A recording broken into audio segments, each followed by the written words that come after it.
Morning. Solution chapter के इस video में आपका स्वागत है। क्रिएटिव केमिस्ट्री विथ रंजीत जो चैनल है वो टोटली डेडिकेटेड है केवल और केवल केमिस्ट्री के लिए, और उससे रिलेटेड जो बातें हैं, जो प्रॉब्लम्स होते हैं, जो प्रोसीड्यूर्स हैं, जो स्टेप्स लिए जाते हैं, उसको और भी ज़्यादा ब्यूटीफाई करने के लिए उसके लिए हम लोग सारा वीडियो बनाते हैं। और ये जो हमारा चैनल है, इस चैनल में आपको केमिस्ट्री जो 11th और 12th क्लास का केमिस्ट्री है उस पर सारे के सारे टॉपिक्स डिटेल में डिस्कस किए हुए मिलेंगे। और आप चाहें तो कॉम्पिटिटिव एग्जाम्स की तैयारी हो या बोर्ड की तैयारी हो, आप आसानी से कर सकते हैं इसको पढ़कर, उसको देखकर। और ये फ्री एक्सेस है, ये इसके लिए कोई चार्ज नहीं लगता है, ये फ्रीली आपको अवेलेबल है, एकदम मुफ्त में अवेलेबल है। आप इसको देखें और इससे लाभ उठाएं। ये जो हम लोग पढ़ रहे हैं सॉल्यूशन चैप्टर, उसमें टॉपिक शुरू किया था methods of expressing the concentration of solution. और ये टॉपिक जैसे मैंने पिछले वीडियो में बताया आपको कि ये 11th क्लास में ऑलरेडी पढ़ाया जा चुका है, और 11th क्लास के वीडियो में भी ये डिटेल में डेप्थ में बहुत सारे प्रॉब्लम्स के साथ डाला जा चुका है। और यहाँ चूँकि हम लोग के सिलेबस में, इसलिए हम लोग इसको दोबारा पढ़ेंगे। ये हमारा कंपल्सन है कि हम लोग को पढ़ना है इसमें। अगर आप चाहें तो वहाँ भी जाके आप इस वीडियो को देख सकते हैं। वहाँ आपको और भी एग्जाम्पलीफाई करके सारे एग्जाम्पल के साथ इलस्ट्रेटिव तरीके से पढ़ाया गया है। यहाँ भी मैं कोशिश करूँगा आपको कि पूरा का पूरा समझा दूँ, और समझ में आ जाए बात। कोई भी टॉपिक समझ में आ जाने से फिर वो आपका अपना हो जाता है। तो हम लोगों ने इसमें 3 मेथड्स ऑलरेडी पढ़ चुके हैं। हम लोगों ने पढ़ा है परसेंटेज, जिसमें mass by mass, volume by volume, mass by volume, percentage, 3 तरह का परसेंटेज बताया। उसके बाद हम लोगों ने पढ़ा मोल फ्रैक्शन, और तीसरा पढ़ा था पार्ट्स पर मिलियन। और पिछले वीडियो की बात बता रहा हूँ, पिछले वीडियो में 3 मेथड्स के बारे में हम लोगों ने चर्चा की थी। आज कुछ बाकी मेथड्स के बारे में जानना है। मोलैरिटी भी बड़ा ही परिचित टॉपिक है। ये मोलैरिटी जो है ये कहता है कि number of moles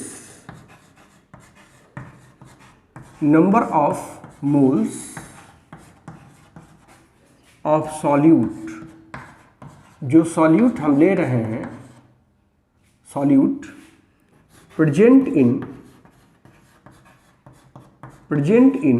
1 litre of solution, यही कहलाता है मोलैरिटी। मोलैरिटी का डेफिनेशन यही है। इसको डिनोट करते हैं कैपिटल M से, रिप्रेजेंटेड बाय कैपिटल M। तो मोलैरिटी बराबर हो जाएगा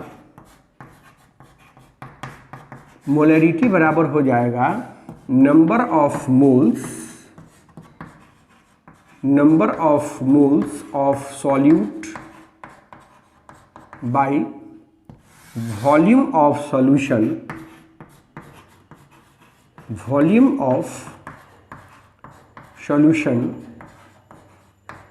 इन लीटर में होना चाहिए वॉल्यूम। और अगर आप मिलीलीटर में वॉल्यूम लिखते हैं तो फॉर्मूला होगा number of moles of solute by volume of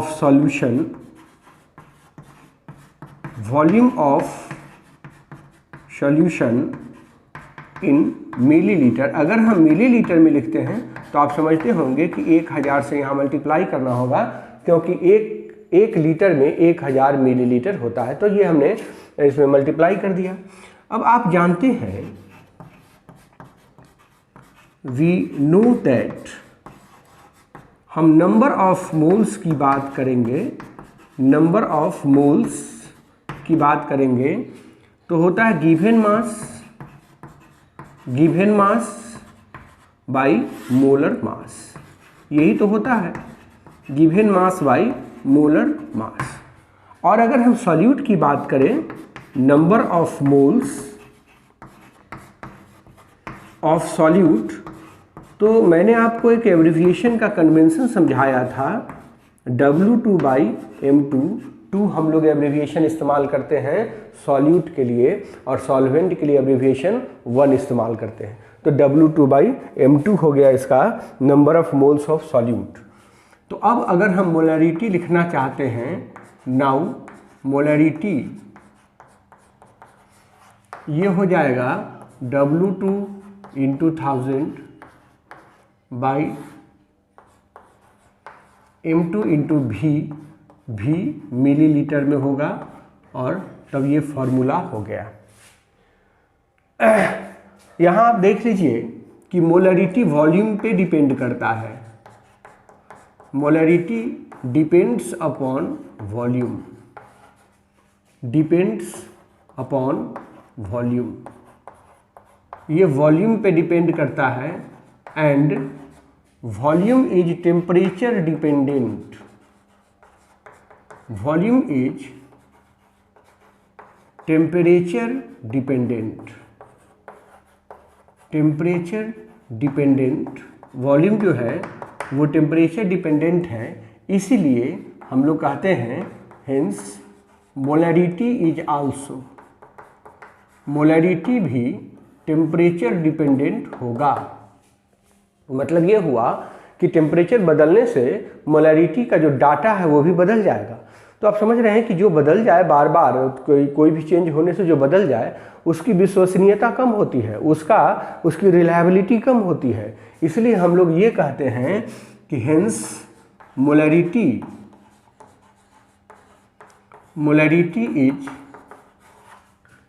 is less reliable, इसकी रिलायबिलिटी कम होती है मोलरिटी की। मोलरिटी में ये फार्मूला है, एक सिंपल सा फार्मूला है। अब इसमें पॉसिबिलिटीज हजारों आ सकते हैं, पॉसिबिलिटीज डिफरेंट टाइप के आ सकते हैं और उन पॉसिबिलिटीज को समझ के हम लोगों को काम करना है। तो मोलरिटी का फाइनल फार्मूला जो हुआ वो मैंने बोर्ड पे लिखा हुआ है। तो कुछ बात, जैसे एक सिंपल सा क्वेश्चन है कि 4 gram of sodium hydroxide NaOH is present in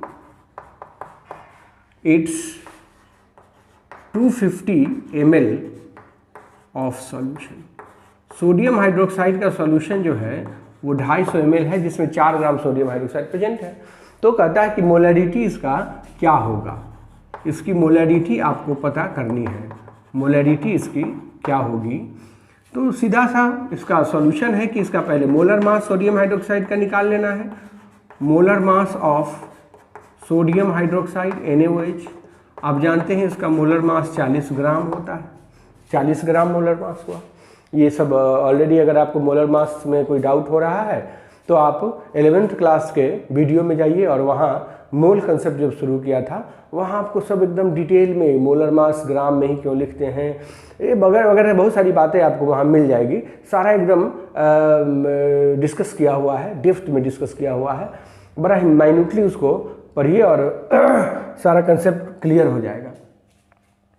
तो अब इसकी मोलरिटी हम आसानी से लिख सकते हैं। Molarity is equal to given mass into 1000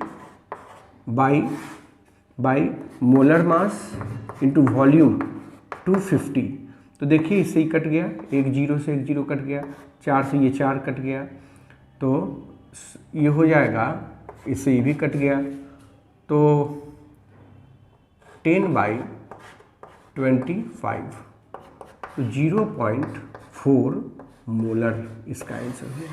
0.4 molar, ये जो कैपिटल M है इसको पढ़ा जाता है मोलर। अब यहीं से एक बात हम आपको समझाना चाहते हैं कि अगर कहीं लिखा हुआ हो मोलर सॉल्यूशन, अगर सीधे लिखा हुआ है कि मोलर सॉल्यूशन है, इसका मतलब ये होगा कि 1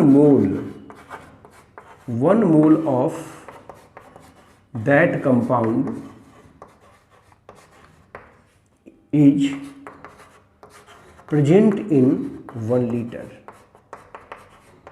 इसका मतलब ये होता है। मोलर जो मैंने लिखा इसका यूनिट हुआ मोलर। वैसे ही अगर कहीं लिखा हुआ है सेमी मोलर है, semi molar solution, semi molar solution, तो इसका मतलब होता है 1/2 moles of solute in 1 litre. एक आधा मोल सॉल्यूट जो है वो 1 लीटर सॉल्यूशन में प्रेजेंट है, ये इसका मतलब होता है। तो यहाँ आपने ये समझा कि हम मोलरिटी को मोलर के टर्म में एक्सप्रेस करते हैं, लिखते हैं मोलर। तो मोलर सॉल्यूशन किसको कहेंगे, सेमी मोलर किसको कहेंगे, ठीक उसी तरीके से डेसी मोलर सॉल्यूशन भी होता है। डेसी का मतलब होता है 1/10, तो डेसी मोलर सॉल्यूशन हो जाएगा। ये जो मोलरिटी है इसका अपना एक इम्पॉर्टेंस है। बहुत सारे कैलकुलेशंस को इवन की जनरल लाइफ में भी इसका इस्तेमाल किया जाता है। आपको पता नहीं चलता है कि अब हम जैसे कोई भी सॉल्यूशन है, जैसे डेक्सट्रोज है, तो डेक्सट्रोज हमारे बॉडी में इन्फ्यूज़ करना है, पानी चढ़ाना है, तो उसका भी जो मोलर कंसंट्रेशन होगा एक पार्टिकुलर मोलर कंसंट्रेशन मेंटेन करना होगा, और वहाँ भी मोलरिटी का इस्तेमाल होता है। जैसे अगर आप कहते हैं कि unit of molarity, unit of molarity, तो इसका फॉर्मूला देखिए, number of moles, number of moles by volume in litre. तो इसका यूनिट हो जाएगा मोल लीटर इनवर्स, जिसको लिखा जाता है कैपिटल M और पढ़ा जाता है मोलर, पढ़ा जाता है मोलर। मोलर, मोल पर लीटर को मोलर पढ़ा जाता है। ये जो सॉल्यूशन, ये जो मोलरिटी है उसका कंसेप्ट लेबोरेटरी में सॉल्यूशन बनाने में बड़ा ही खुल के किया जाता है। सपोज कीजिए कि आपको 500 मिलीलीटर सॉल्यूशन बनाना है ऑक्जेलिक एसिड का, 500 मिलीलीटर ऑक्जेलिक एसिड का सॉल्यूशन बनाना है, जिसकी मोलरिटी होनी चाहिए 1 मोलर या 0.5 मोलर। ये मैं आपको समझा देना चाहता हूँ कि prepare 500 millilitre of 0.5 molar oxalic acid, oxalic acid solution.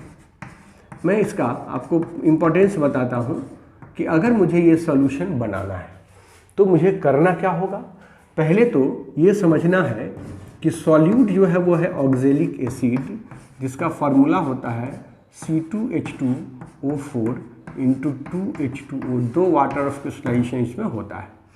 तो इसका अगर हम मोलर मास निकालेंगे, इसका अगर मोलर मास आप निकालोगे तो आएगा 126 ग्राम, 126 ग्राम।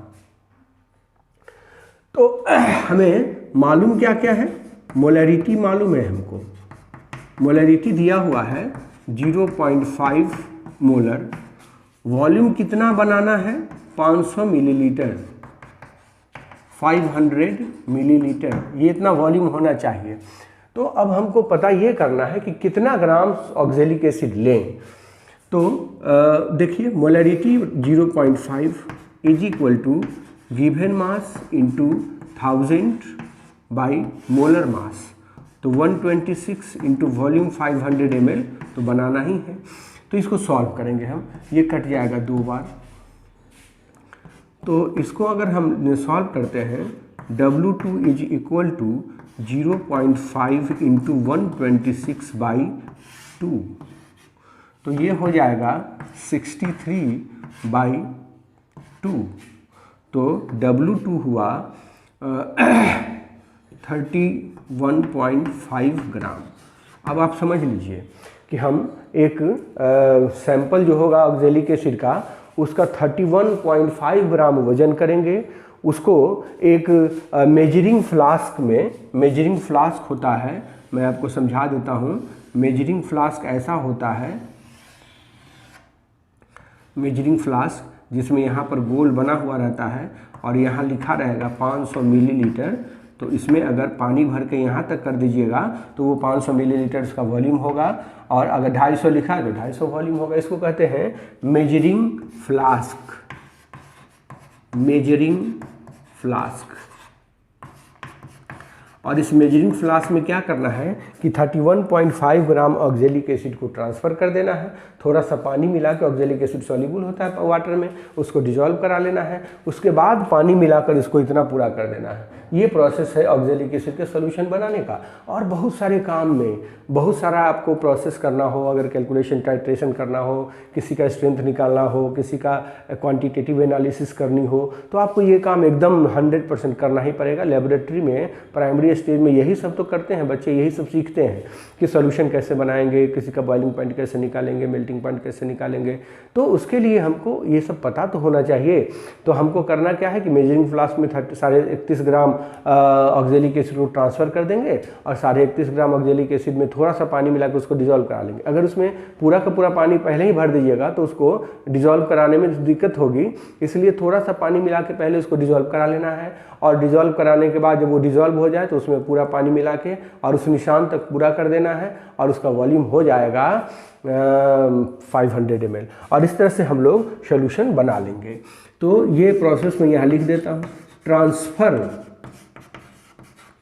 31.5 gram of oxalic acid in this flask. Add some water, dissolve the sample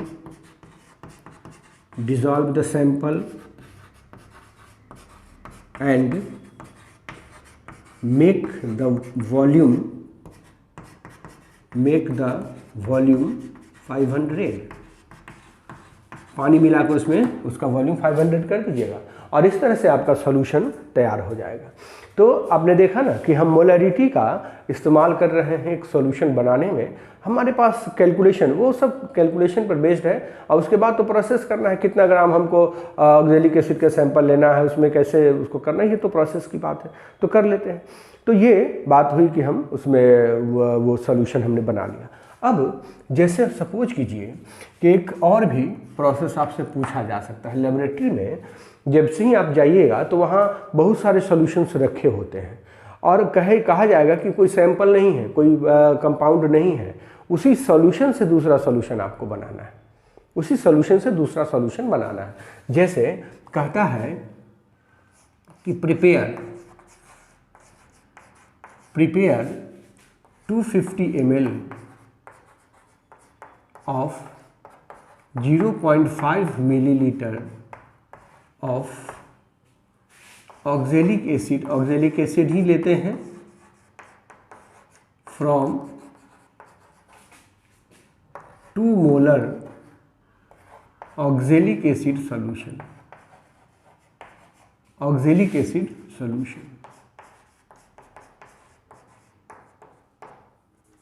यही हमको करना है।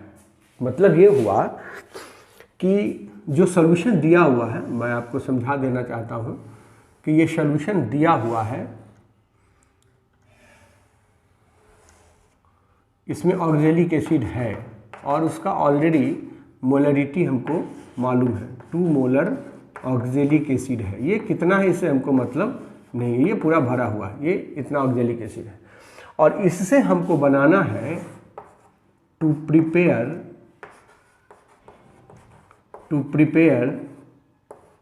250 ml ऑफ 0.5 मोलर सॉल्यूशन। यही हमको बनाना है। तो आप समझ रहे हैं कि वो सॉल्यूशन बनाने के लिए हमको इसमें उसका कुछ वॉल्यूम निकालना पड़ेगा, और उसमें पानी मिला के हम उसका वॉल्यूम बढ़ा देंगे तो बन जाएगा। लेकिन कितना वॉल्यूम इसका निकालेंगे, इसको कैलकुलेट करने के लिए बहुत सारे मेथड है। आप एक मेथड ऐसे समझ लीजिए कि फॉर टारगेट सॉल्यूशन, जो सॉल्यूशन दिया हुआ है, टारगेट सॉल्यूशन मोलरिटी हमको पता है 0.5 मोलर, वॉल्यूम पता है 250 ml, मोलर मास पता है ऑक्जेलिक एसिड का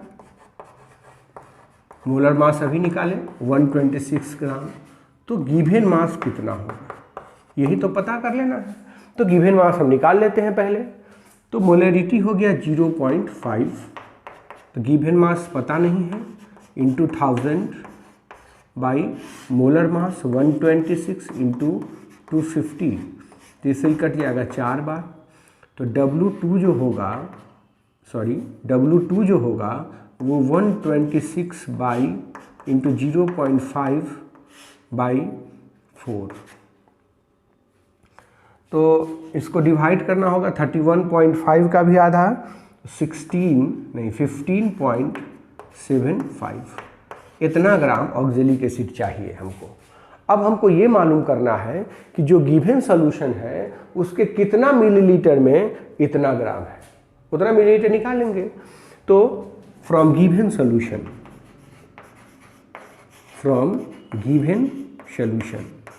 देखिए मोलरिटी उसका मालूम है 2, गिवन मास मालूम है 15.75 इंटू 1000 तो मालूम ही होता है, इसका मोलर मास 126 पता है, तो वॉल्यूम मालूम कर लेना है कितना हम निकालेंगे इसमें से। तो देखिए ना, इसको हम अगर सॉल्व कर दें तो V is equal to therefore V is equal to हो जाएगा 15.75 इंटू 1000 बाई 126 इंटू 2, तो इससे ये 8 बार कटेगा और ये हो जाएगा 500।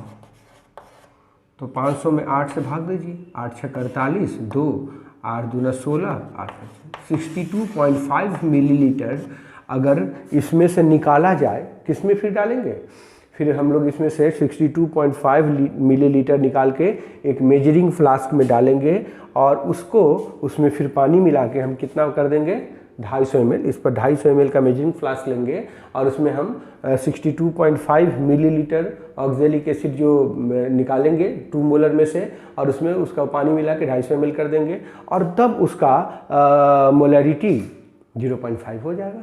यही तो कैलकुलेशन बड़ा आसान है और यही काम करना होता है लेबोरेटरी में। लेबोरेटरी में अगर आपका ये कंसेप्ट क्लियर है तो बड़े आसानी से डिफरेंट टाइप्स के सोल्यूशन आप बना सकते हैं। और ये जो फार्मूला है, ये जो हमने कैलकुलेशन करा है, इस कैलकुलेशन को एक शॉर्टकट ट्रिकी मेथड से भी किया जाता है। ट्रिकी मेथड से ट्रिक भी हम लोग इसमें अप्लाई करते हैं। तो ये तो मैंने आपको समझा दिया कि चूँकि आप मोलरिटी को अच्छे से समझ सकें तो इसमें हम लोग ट्रिक का भी इस्तेमाल करते हैं। और ट्रिक क्या है ये देखिए,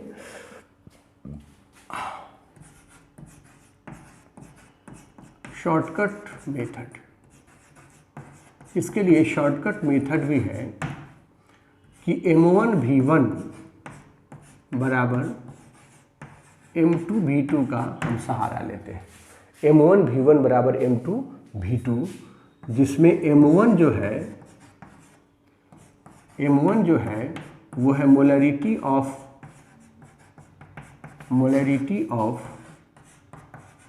सॉल्यूशन 1, V1 जो है वो है वॉल्यूम ऑफ सॉल्यूशन 1, M2 जो है वो है मोलरिटी ऑफ सॉल्यूशन 2,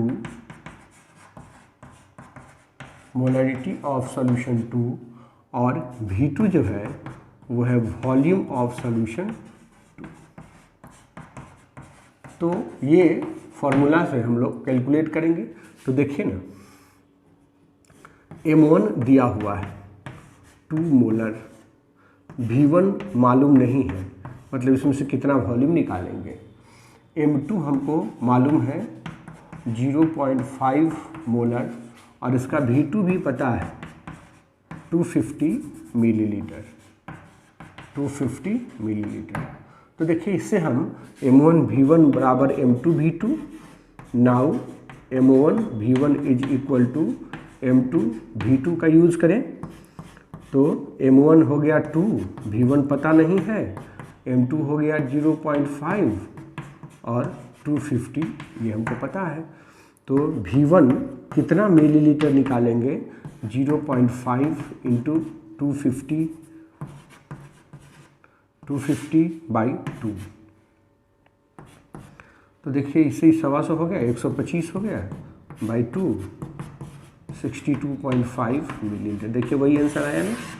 तो 62.5 मिलीलीटर लेकर और उसको मेजरिंग फ्लास्क में ट्रांसफ़र कर देना है, 250 ml के मेजरिंग फ्लास्क में, और उसके बाद उसमें पानी मिलाकर निशान जो गोल बताया मैंने वहाँ तक पूरा कर देना है, और इस तरह से हमारा जो सोल्यूशन है, टारगेट सोल्यूशन, वो मिल जाएगा। तो इसका ये जो फार्मूला मैंने आपको बताया, हम इसका इस्तेमाल वहाँ भी कर सकते हैं कि अगर किसी सॉल्यूशन में थोड़ा सा पानी मिलाया जाए तो वॉल्यूम बढ़ेगा, तो उसकी मोलरिटी बदल जाएगी, और उस केस में भी हम इस फार्मूला का इस्तेमाल कर सकते हैं। मैं एक जुमला यहाँ लिख देना चाहता हूँ कि this formula can be used when a given solution is diluted। अगर कोई सॉल्यूशन डाइल्यूट किया जाता है, और उस केस में भी हम लोग इसका इस्तेमाल कर सकते हैं कि जैसे कहता है कि 30 ml 0.2 मोलर सॉल्यूशन H2SO4 का है, उसमें 20 ml वाटर मिला दिया तो उसकी मोलरिटी बदल जाएगी। अब मोलरिटी कितनी होगी हम ये कैलकुलेट कर सकते हैं M1V1 is equal to M2V2 की मदद से।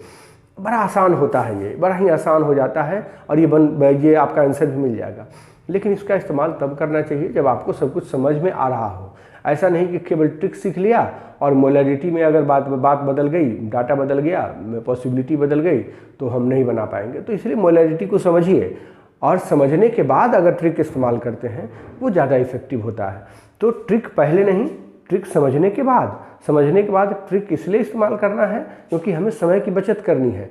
समय बहुत ही लिमिटेड होता है, और आजकल तो कंपटीशन के इस दौर में सफल वही होता है, आता सबको है, सफल वही होता है जो टाइम मैनेजमेंट जानता है, जो सही समय पे जो काम कर पाता है, वही सफल हो पाता है। तो खैर हमने आपको ये ट्रिक सिखाया है, ट्रिक बताया है, आप इसका इस्तेमाल जैसा चाहें कर सकते हैं। अब एक और भी इसमें पॉसिबिलिटीज आ जाती है कि अगर हमारे पास दो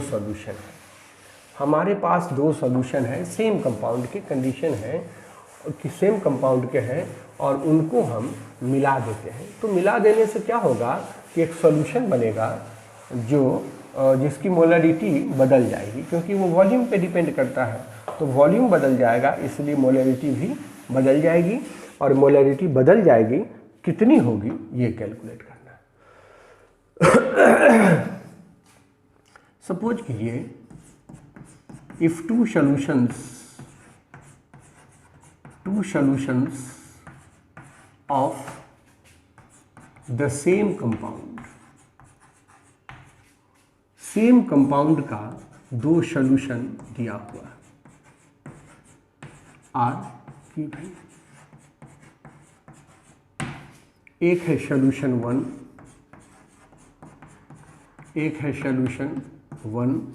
और दूसरा है सॉल्यूशन 2।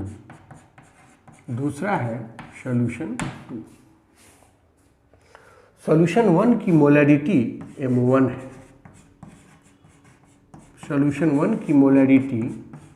है, और इसका वॉल्यूम V1 है।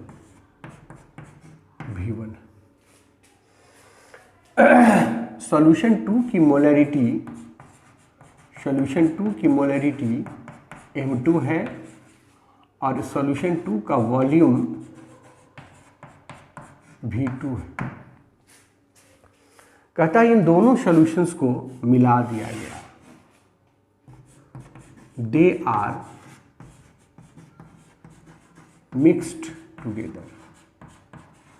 उन दोनों सॉल्यूशन को मिला दिया गया, तो आपको मिला थर्ड सॉल्यूशन आपको मिला। थर्ड सॉल्यूशन जो मिला उसको सॉल्यूशन 3 कहते हैं। तो इसकी मोलरिटी जो है वो तो निश्चित रूप से बदल जाएगी, मोलरिटी जो है वो हो जाएगी M3, हमको मालूम नहीं है, और इसका वॉल्यूम जो होगा और वो तो दोनों का वॉल्यूम का सम होगा V1 by V1 plus V2, ये तो वॉल्यूम होगा। तो उस केस में फॉर एबव पॉसिबिलिटीज हम इस पॉसिबिलिटी के लिए हम यूज़ करेंगे M1 V1 plus M2 V2 बराबर M3 V1 प्लस V2। इस फार्मूला का इस्तेमाल करेंगे और आप जानते हैं कि M1 पता है, V1 पता है, M2 पता है, V2 पता है, M3 पता नहीं है, लेकिन V1 और V2 तो पता है। तो इस तरह से हम अननोन जो सॉल्यूशन नया बनेगा उसकी मोलैरिटी हम आसानी से निकाल पाएंगे और बड़ा ही आसान होता है ये। और अगर आप इस मेथड का इस्तेमाल नहीं करके आप चाहें तो एक प्रिस्क्राइब्ड वे से जो पाथ है उससे जाके बना सकते हैं। करना क्या होगा, इस सॉल्यूशन की मोलैरिटी निकालनी है। तो मोलैरिटी में थर्ड सॉल्यूशन का हमको वॉल्यूम पता ही है, मोलर मास पता ही है, केवल पता नहीं है तो गिवन मास। तो गिवन मास सॉल्यूशन 1 में भी कुछ होगा, सॉल्यूशन 2 में भी कुछ होगा। सॉल्यूशन 1 में कितना गिवन मास है ये निकालेंगे, डाटा पता है। सॉल्यूशन 2 में जो गिवन मास होगा वो निकालेंगे, डाटा पता है। और दोनों को जोड़ देंगे तो वो रिजल्टेंट गिवन मास हो जाएगा, वो वैल्यू यहाँ डाल देंगे, आंसर आ जाएगा। और उतना नहीं करना चाहते हैं तो इस फार्मूला का यूज कीजिए और बड़े आसानी से इसको कैलकुलेट करिए। तो बात ये हुई कि हम अलग अलग पॉसिबिलिटी में हम बना सकते हैं। फिर से मैं आपको रिकमेंड करता हूँ, मैंने जो आज 12th क्लास के इस वीडियो में बताया है मोलैरिटी के डिफरेंट पॉसिबिलिटीज़ के बारे में, इससे इतर हम बात किए हुए हैं 11th क्लास के वीडियो में। आप वहाँ जाके निश्चित रूप से देखें। मैं रिकमेंड करता हूँ, आपसे रिक्वेस्ट करता हूँ कि एक बार इस टॉपिक से रिलेटेड वीडियो 11th क्लास वाला ज़रूर देखें। वहाँ जो पॉसिबिलिटीज़ है वो कुछ और भी है। बात यही है, कहने का तरीका वहाँ कुछ दूसरा है। वहाँ देखिएगा तो आपको और भी क्लियर होगा कंसेप्ट, और भी नए नए पॉसिबिलिटी से भेंट होगी। लेकिन ये भी सफिशिएंट है। हम बात करते हैं 5वें मेथड की, molality.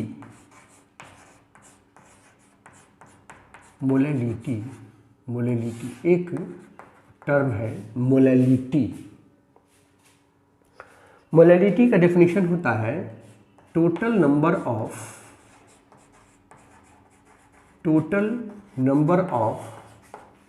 Moles of solute present in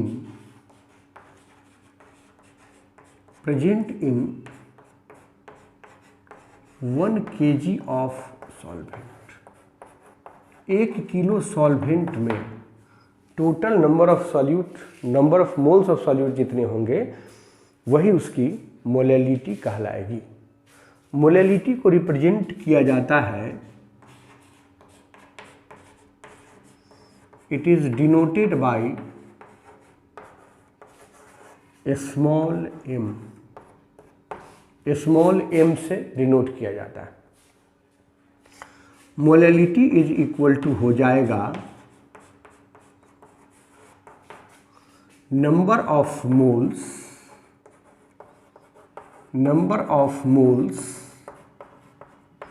of solute by mass of solvent in kg। ये है बात। अगर मास को ग्राम में लिखते हैं तो number of moles of solute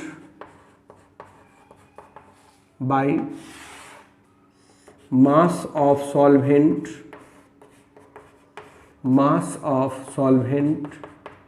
in gram, तो 1000 से यहाँ मल्टीप्लाई करना पड़ेगा और ये होगा मोलैलिटी। आप समझते भी हैं, फॉर ए सॉल्यूट, कोई सॉल्यूट जो है उसके लिए नंबर ऑफ मोल्स अगर निकाला जाता है तो वो होता है W2 given mass by molar mass. तो अब मोलैलिटी हो जाएगी, नाउ मोलैलिटी ये हो जाएगा W2 इंटू 1000 बाई M2 रहने दीजिए इंटू W1 के बारे में आपको समझा चुका हूँ, आपको पता है एब्रिविएशन जो इस्तेमाल कर रहे हैं 1 सॉल्वेंट के लिए इस्तेमाल कर रहे हैं, तो यहाँ पर W1 का मतलब हुआ गिवन मास ऑफ सॉल्वेंट। यहाँ देखिए कहीं भी वॉल्यूम नहीं आया है फॉर्मूला में, इसका मतलब हुआ कि molality depends upon mass only, केवल और केवल मास पे डिपेंड करता है। So it remains same everywhere, ये हमेशा सभी जगहों पे सेम रहेगा। As mass does not depend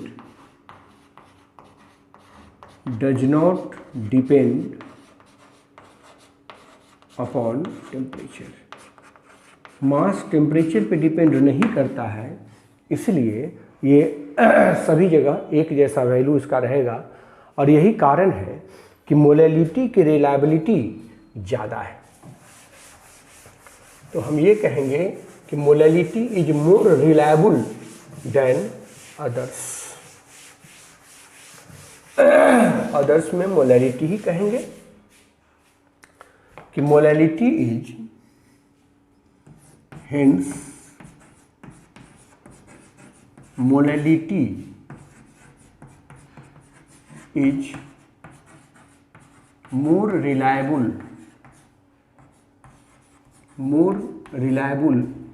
than molarity। तो इसमें वॉल्यूम की ज़रूरत पड़ेगी ही नहीं, वॉल्यूम का हमको कोई काम ही नहीं है। अब हम इस पर एक क्वेश्चन बनाकर देख सकते हैं। कहता है कि सल्फ्यूरिक एसिड, नाम सुने ही होंगे सल्फ्यूरिक एसिड का। सल्फ्यूरिक एसिड जिसका फॉर्मूला होता है H2SO4 is 98% weight by wait. Sulphuric acid 98% है वेट बाई वेट। तो इसकी मोलैलिटी निकालने के लिए कहता है कैलकुलेट इट्स मोलैलिटी, इसकी मोलैलिटी निकालें। तो पहले हमको ये समझना होगा कि 98% वेट बाई वेट H2SO4 का मतलब क्या होता है। Means in 100 gram of solution, 100 gram solution में H2SO4 जो है वो 98 ग्राम है, यही है। और बाकी जो सॉल्वेंट हुआ H2O वो हुआ 2 ग्राम। तो molality of H2SO4, molality of solution in the terms of H2SO4, in the terms of, ये कह देना होगा क्योंकि मैंने लिखा है सॉल्यूट, तो सॉल्यूट तो यहाँ आप समझ जाएंगे वाटर को, क्योंकि वो माइनर कंपोनेंट है। लेकिन हम यहाँ निकाल रहे हैं 98 इंटू 1000 H2SO4 के टर्म में निकाल रहे हैं। H2SO4 का मोलर मास वॉल्यूम, तो ये 500 मोलल, इसको क्या पढ़ते हैं मोलल। तो अब आपको ये समझाना है कि मोलैलिटी इज एक्सप्रेस्ड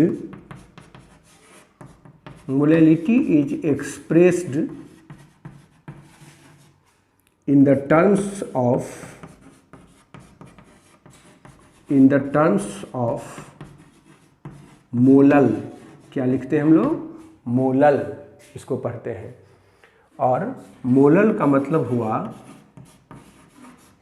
मोल पर केजी, मोल पर KG. Number of moles per KG को हम लोग मोलल पढ़ते हैं। तो जैसे मोलरिटी में हमने आपको समझाया था molar solution, semi molar solution, वैसे यहाँ भी हो सकता है molal solution, semi molal solution वगैरह वगैरह। तो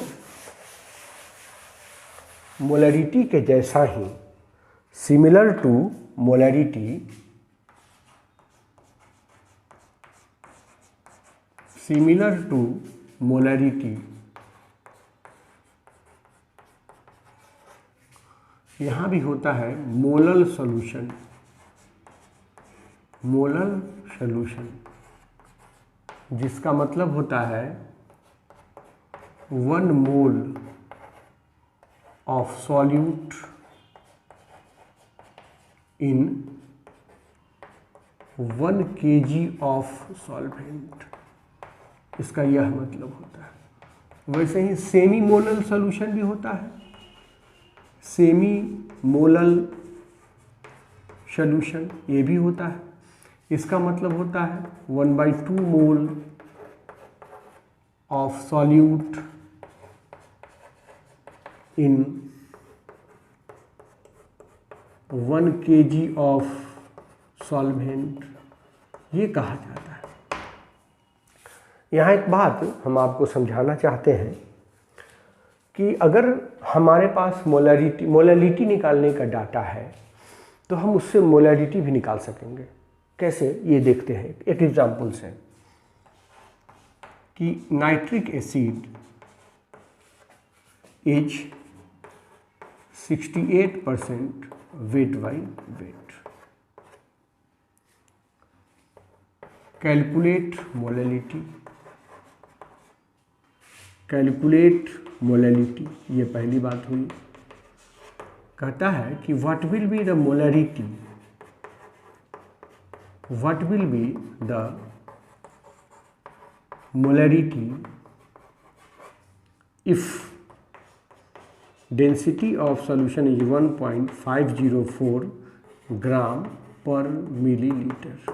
ये है सवाल। तो देखो, सबसे पहले तो हमको ये समझना होगा कि 68% वेट बाई वेट HNO3 है, का मतलब क्या हुआ कि HNO3 ये है 68 ग्राम और जो बाकी रह गया वाटर वो है 32 ग्राम। आपको मैंने पहले भी बताया था कि यहाँ सॉल्वेंट तो होना चाहिए HNO3 को, लेकिन हम लोग इसको सॉल्यूट मानेंगे क्योंकि वाटर हमेशा सॉल्वेंट के रूप में कंसीडर किया जाता है। आप उसको भी लेके बनाएंगे तो कोई ऐसा नहीं कि आपने गलत कर दिया, लेकिन हम लोग HNO3 के टर्म में यहाँ सॉल्व करेंगे।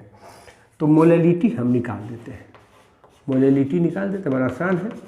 मोलैलिटी हो गया given mass 68 by molar into 1000 by molar mass HNO3 का 63 इंटू मास ऑफ सॉल्वेंट 32, इतना मोलर इसका मोलैलिटी हो जाएगा। लेकिन अगर आप मोलैरिटी निकालना चाहते हैं तो देखिए, मोलैरिटी निकालने के लिए 68 तो ठीक है, ये डालेंगे, 1000 भी डालेंगे और यहाँ 63 भी डालेंगे, लेकिन यहाँ होना चाहिए volume of solution, volume of solution. तो आप तो जानते हैं ना, वॉल्यूम ऑफ सॉल्यूशन जो निकालेंगे तो डेंसिटी बराबर होता है मास बाई वॉल्यूम, तो वॉल्यूम बराबर मास बाई डेंसिटी। तो 68 इंटू 1000, यहाँ देखिए गलती क्या होती है, 63 इंटू मास बाई वॉल्यूम करना है, मास बाई डेंसिटी करना है, तो मास वॉल्यूम ऑफ सॉल्यूशन निकालना है, तो मास ऑफ सॉल्यूशन जो कि हमने 100 ग्राम माना है, ये दोनों जोड़ के सॉल्यूशन का मास बाई डेंसिटी 1.504, और इसी को सॉल्व करेंगे तो वो मोलैरिटी आ जाएगी। तो इसका मतलब हुआ कि मोलैलिटी के डाटा से अगर हमको मोलैरिटी कैलकुलेट करना है तो डेंसिटी मालूम होना चाहिए। हमको डेंसिटी अगर मालूम है तो ये बात हम यहाँ स्टार में ये बॉक्स में लिख देते हैं कि वी मस्ट, या density must be known, density must be known to calculate molarity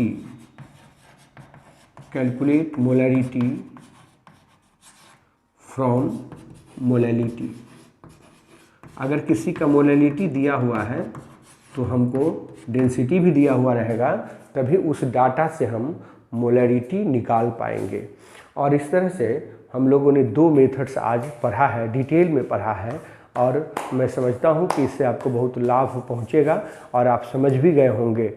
अगर नहीं समझे हैं तो आप मुझसे कमेंट बॉक्स में लिखकर पूछ सकते हैं, डाउट क्लियर, अगर कोई डाउट हो तो आप मुझे मेरे कमेंट बॉक्स में लिख सकते हैं।